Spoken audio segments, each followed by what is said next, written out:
Alright.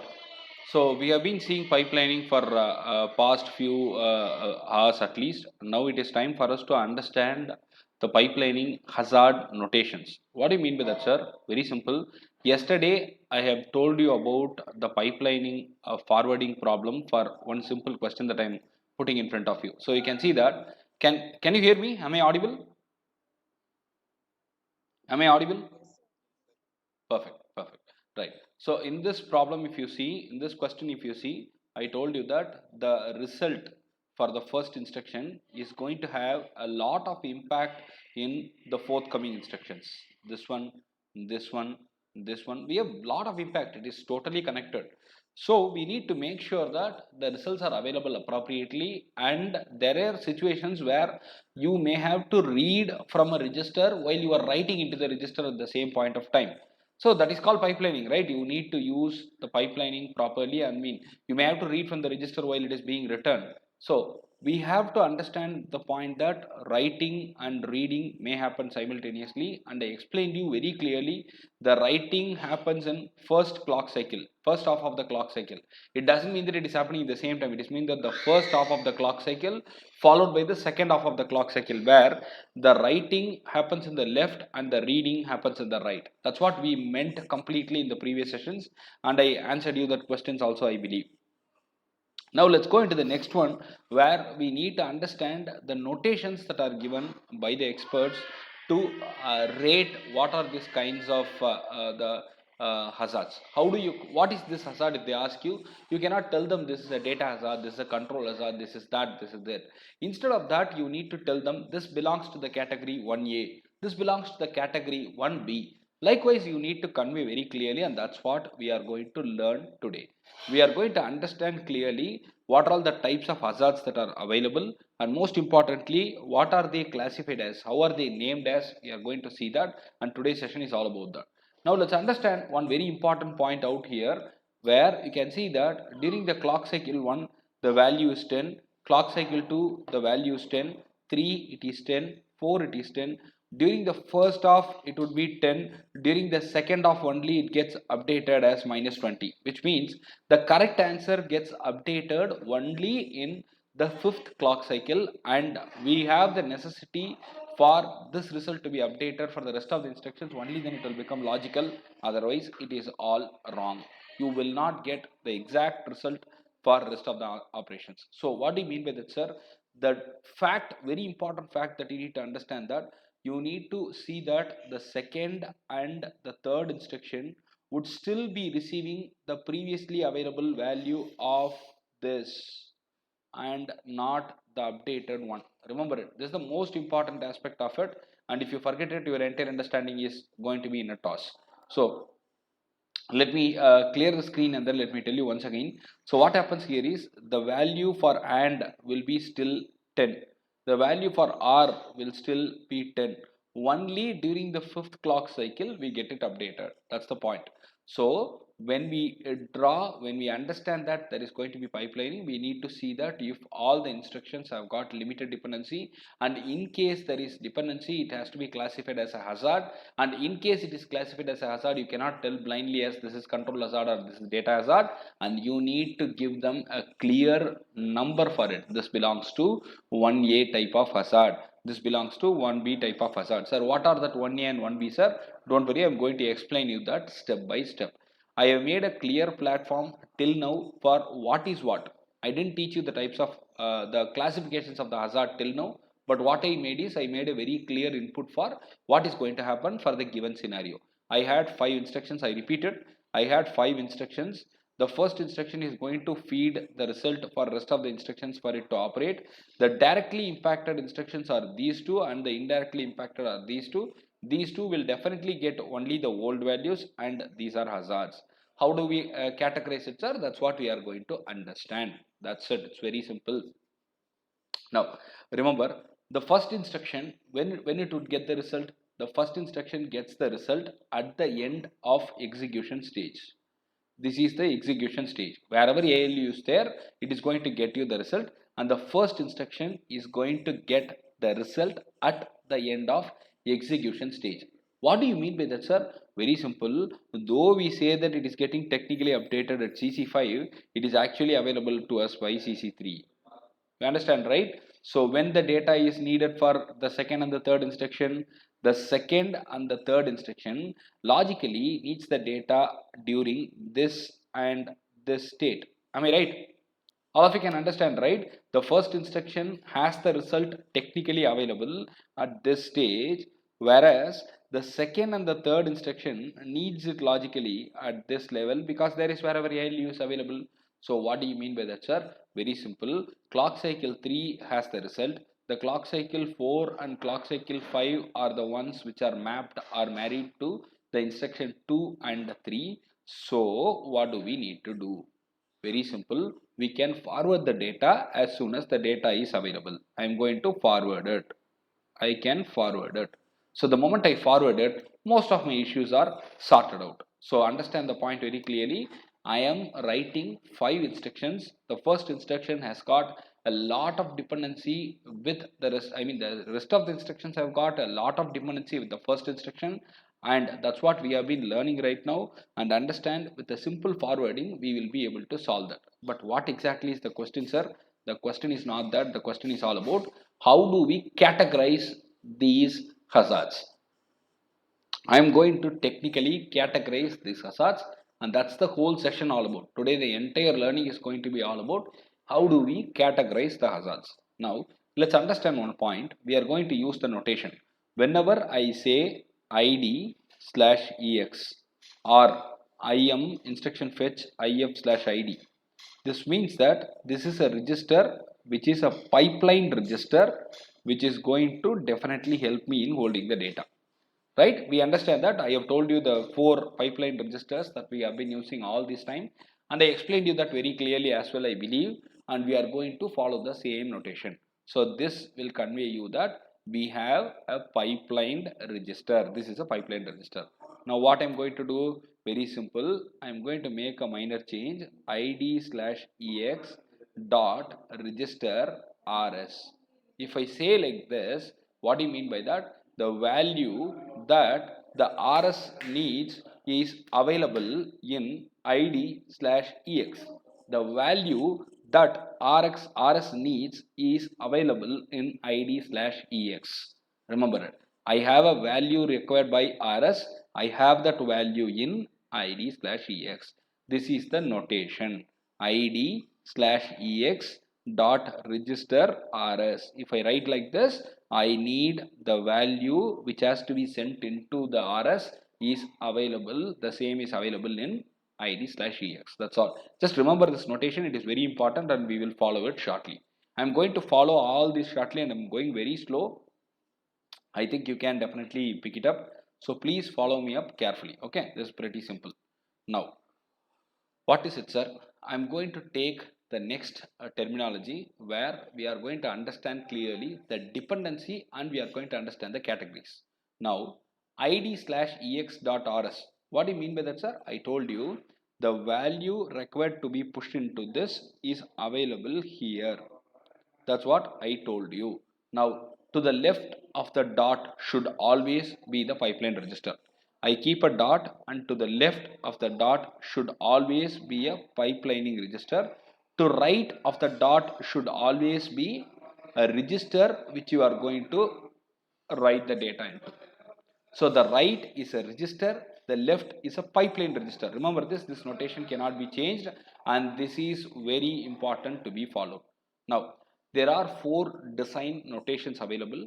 We are going to follow that 4 design notations.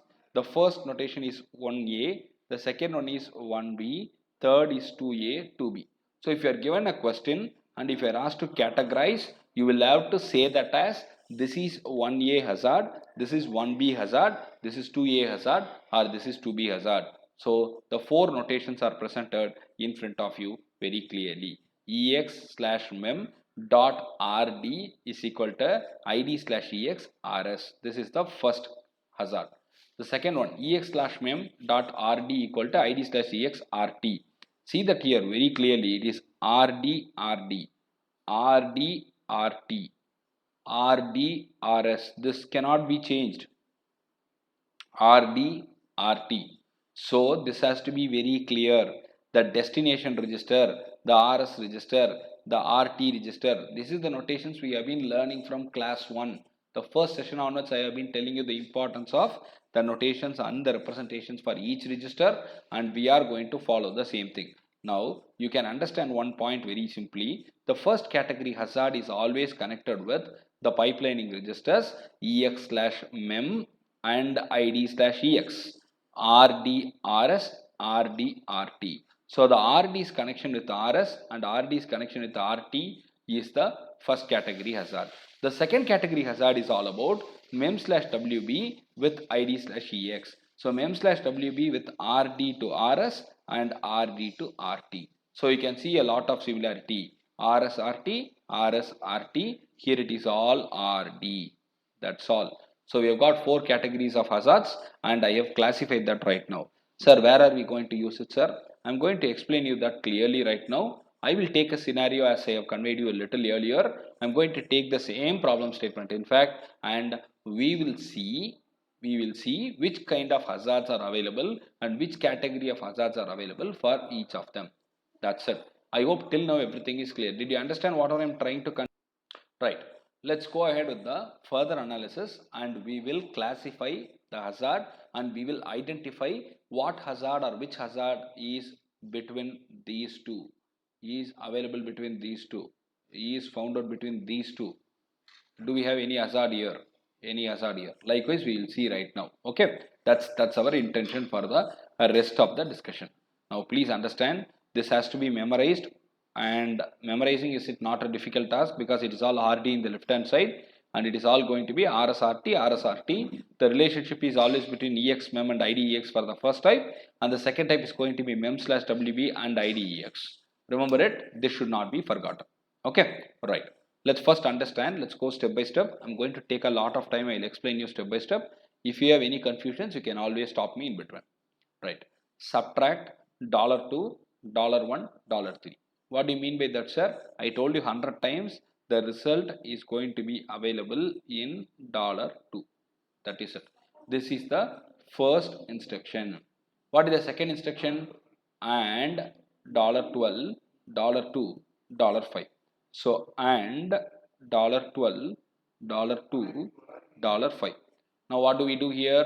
Very simple. I'm going to have the result of the previous instruction pushed in into $2. That's it. Now there is a definite hazard because I do not have the result available for me to process the second instruction in a normal straightaway fashion which is expected. It is not normal. There is a hazard between sub and AND. Why is it so, sir? I told you this very clearly here. I get the result only here, but what I want is here. So there is a hazard. Now we need to classify and understand which category hazard it is available under. Which category hazard it can be classified under. That's what we are going to see right now, and we will go step by step and you will understand it clearly. The first hazard between the sub and is going to be classified. Then we will go with the hazard between sub and R. I need to classify that as well, but we will do that a little later, not now. It will confuse you, so I am going slow. Now, when is the hazard found? Very simple. When you are going to a doctor, you need to tell from when are you having that symptoms. So, same is the case here. I am going to identify from when is the hazard available. From where is the hazard found. That's very important point that we need to find. The hazard will be found when the AND is in execution state. AND goes to here, only then it will understand that it is in need of the data, and the previous instruction sub would be in the MEM stage then. So it would be in MEM stage. When the previous instruction is in MEM stage, I mean when the sub goes to MEM and goes to the execution stage, we get the hazard visualized. Is it clear? When the sub is in MEM stage and is in execution stage, we get the hazard visualized. Now let's understand very clearly. Here there will be a pipelining register. This is called IFID. Here there we have a pipelining register. It is called IDEX. Here we have one. It is called EXMEM. I am making a note of it because we need it right now. And here it is going to be mem slash WB. That's all. So we have got 4 pipelining registers. Now how do we classify it, sir? Very simple. EX slash mem. Where is it available? EX slash mem dot RD, destination register. Destination register, and ID slash EX. Where is it available? This is available here. It is the source register. Now what do you mean by that, sir? The input that is required to be pushed into RS from ID slash EX is available with RD, which has to be pushed from EX mem. That's all. I'll repeat it very clearly. The input which is to be sent into the source register for me to process is available, should be available in ID slash EX, and it is dependent on this, and it is currently in EX mem stage for the classification to be completed. Now what is that entire dependency? The entire dependency is nothing but $2. So if you write this clearly, you will now understand that the number that is to be returned for this kind of hazard is 1A. 1A is the type of hazard. That's it. EX slash mem RD equal to ID slash EX RS. This is the hazard type. Now the hazard is found in the execution stage for AND. Execution stage for AND, while the previous instruction is going to be in the mem stage. Remember it.